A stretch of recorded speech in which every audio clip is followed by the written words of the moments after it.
बच्चों, आज हम वाटिका का पाठ नंबर 4 सरिता पढ़ेंगे।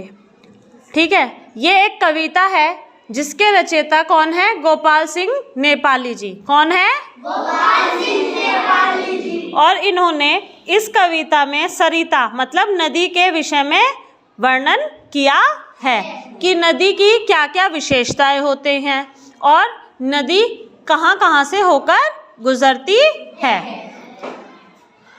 कितना शीतल कितना निर्मल हिमगिरी के हिम से निकल निकल, यह विमल दूध सा हिम का जल, कर कर निनाद कल कल छल छल, तन का चंचल मन का विह्वल, यह लघु सरिता का बहता जल। इसमें कवि कहते हैं कि इस छोटी नदी का जो बहता हुआ जल है ना, वह बहुत ही ज़्यादा ठंडा है। कैसा है? बहुत ज़्यादा ठंडा। शीतल मतलब ठंडा, और साथ ही साथ वह स्वच्छ भी है। निर्मल मतलब पवित्र, स्वच्छ। हिमालय से बहकर आने वाला यह पानी दूध जैसा स्वच्छ और निर्मल है। इसमें बोला है ना, हिमगिरी के हिम से निकल निकल। हिमगिरी को, हिमालय पर्वत को ही आप हिमगिरी भी कहते हो। और विमल दूध सा हिम का जल, तो कैसा है ये हिमालय पर्वत से बहने वाला जल? दूध जैसा निर्मल, शीतल, स्वच्छ। ठीक है, यह जल कल कल की ध्वनि में गान करते हुए, कैसी गान करता है? जब तुमने देखा झरने से पानी गिरता है, किसी ने देखा है? आवाज आती है ना कल कल की, है ना? अब तो वो यही बोल रहा है कि ये जो जल है ना, वो ऐसा लगता है जैसे कल कल की ध्वनि में गान करते हुए ना, शरीर की चंचलता और मन की जो लगन होती है किसी भी कार्य को करने की, उसको दिखा रहा है, उसको प्रदर्शित कर रहा है। ठीक है, इस छोटी नदी का जो प्रवाहित होता हुआ जल है ना, वो ऐसा लगता है कि बहुत स्वच्छ, बहुत निर्मल है इस छोटी सी नदी का जल। और अपने मन की चंचलता को जैसे हम दिखाते हैं, वैसे ही ये कल कल करता हुआ अपनी चंचलता को प्रदर्शित करता है। ऊंचे शिखरों से उतर उतर गिर गिर गिरी की चट्टानों पर कंकड़ कंकड़ पैदल चलकर, दिन भर रजनी भर जीवन भर, धोता वसुधा का अंतस्थल, यह लघु सरिता का बहता जल। अब उन्होंने क्या कहा है कि ये जो जल है ना, कहाँ से गिर रहा है? शिखरों से उतरता है, पर्वतों से ये उतरता है और गिर गिर गिरी की चट्टानों पर, मतलब कि पहाड़ों से उतरकर चट्टानों पर, किसकी चट्टानों पर गिरता है? गिरी की, मतलब कि पर्वत की, पहाड़ की चट्टानों पर गिरता रहता है। और कब कब गिरता है? दिन रात गिरता है। ठीक है, रजनी भर और दिन भर, मतलब दिन और रात में गिरता है। जीवन भर मतलब कि संपूर्ण जीवन या फिर जीवन पर्यंत यह जल गिरता रहता है। यह जल कंकड़ पत्थर में प्रवाहित होते हुए मतलब कि चलते हुए, कहाँ से? कंकड़ और पत्थर भी दिखते हैं ना, जब पानी चलता है बीच में कंकड़ पत्थर सब कुछ आएंगे। हाँ, तो जब ये जल चलता है, किसका जल? सरिता का जल चलता है, कहाँ को होते हुए? कंकड़ और पत्थरों में को होते हुए पृथ्वी के तल को धोता है। पृथ्वी के तल को मतलब ये समझ लो, पृथ्वी के हृदय को ये धोता रहता है। कौन धोता है? ऐसा है ये लघु सरिता का बहता जल। अब इसके बाद है, हिम के पत्थर में पिघल पिघल बन गए धरा का वारी विमल, सुख पाता जिससे पथिक विकल, पी पी कर अंजलि भर मृदु जल, नित जल कर भी कितना शीतल, यह लघु सरिता का बहता जल। अब वो बोल रहे हैं कि पर्वत के कठोर हिम से यह जल पिघल पिघल कर पृथ्वी का सुंदर जल बन गया है।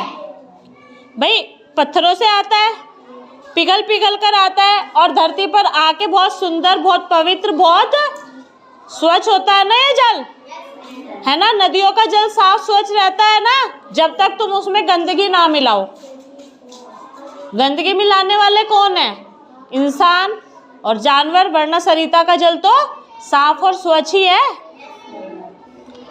अब इसके बाद वो क्या कहता है कि इस जल को जो पीता है, कौन पिएगा? अब ये तो है नहीं कि तुम अपने घर से 2 मील जाके अपना पानी पीने ही जाओगे नदी में, है ना। भाई मान लो तुम वहां से कहीं आ रहे हो, जा रहे हो, रास्ते में तुम्हें नदी मिलती है, तुम्हें प्यास लगती है, तब तो तुम नदी का पानी पियोगे, है ना। या फिर अपने घर से स्पेशल नदी का पानी पीने जाओगे इतनी दूर? नहीं।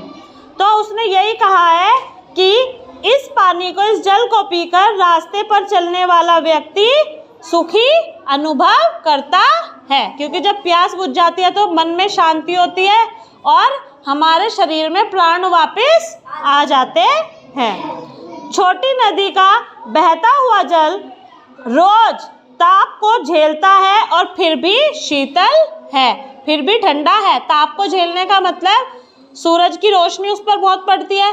तुम सूरज में कितनी देर टिक सकते हो? 10 मिनट, 20 मिनट, उससे ज़्यादा तो नहीं टिक सकते। फिर इधर उधर कहीं ठंडा देखने के लिए जाते हो, है ना।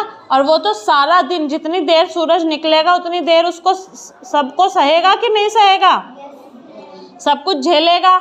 और फिर भी जब तुम बाद में पानी को हाथ लगाते हो तो कैसा लगता है वो पानी? मैं उसी टाइम थोड़ा ही कह रही हूँ। और फिर भी जितनी देर वो पानी में रहता है उसके हिसाब से तो वो गर्म भी नहीं होता। तुम तो बिल्कुल उबल जाओगे, है ना। कितना कोमल, कितना वत्सल रे जननी का वह अंतस्थल, जिसका यह शीतल करुणा जल बहता रहता युग युग अविरल, गंगा यमुना सरयू निर्मल, यह लघु सरिता का बहता जल। अब उन्होंने क्या कहा है कि जो हमारी भारत माता है ना, भाई हमारे लिए तो हमारा देश ही हमारी माता, हमारा पिता, सब कुछ है ना। सबको अपने देश को, सबको पता है कि हमारा देश ही हमारा परिवार है। मानते हो ना? ठीक है। तो उन्होंने यही कहा है कि जो पृथ्वी के अंतस्थल या फिर धरातल या फिर हृदय को बहुत कोमल, बहुत ही निर्मल बनाता है। कौन बनाता है बहुत कोमल, बहुत निर्मल? लघु सरिता का। हाँ, तो इन्होंने कहा है भारत माता का धरातल बहुत कोमल, जीवन रक्षक और पुत्रवत स्नेह करने वाला है। भाई तभी तो तुम्हें सारी चीज, जो हमारी प्रकृति है, जो हमारी पृथ्वी है, तुम्हें सारी चीज कौन दे रहा है? वही पृथ्वी, वही प्रकृति तो दे रही है तुम्हें सब कुछ। तुम्हें तुम्हारा देश सब कुछ दे रहा है ना, हाँ या ना? तो वो यही बोल रहा है कि जननी का वह अंतस्थल कितना कोमल है, कितना निर्मल है कि हमारी सभी इच्छाओं को पूर्ण करता है। गंगा यमुना सरयू का यह स्वच्छ जल युग युगांतर से लगातार चल रहा है। और क्या कर रहा है भाई? इतने सालों से ये रुका तो नहीं है, पृथ्वी पे चलता ही जा रहा है। और जब तक इस पृथ्वी पे जल है, वायु है, ऑक्सीजन है, तभी तक तो हम लोग जीवित हैं। या ये बताओ, बिना हवा के तुम जीवित रह सकते हो क्या? बिना जल के? भाई रोजा रखते हो तो कितनी हालत बुरी हो जाती है ना। तो ये क्या कर रहा है, ये जो छोटी सी सरिता का जो जल है ना, गंगा यमुना सरयू का जो निर्मल जल है, ये युगों युगों से बहता आ रहा है। और किसे तृप्ति दे रहा है? इंसानों को, जानवरों को, जितने भी जीव जंतु इस पृथ्वी पर रहते हैं। तो अब देखो, वो बिना किसी अपेक्षा के, बिना किसी चीज़ को तुमसे लिए, वो तुम्हें सब कुछ दे रहा है। भाई तुम्हें जीवन दान दे रहा है तो तुम्हें तो सब कुछ मिल रहा है। समझ में आया?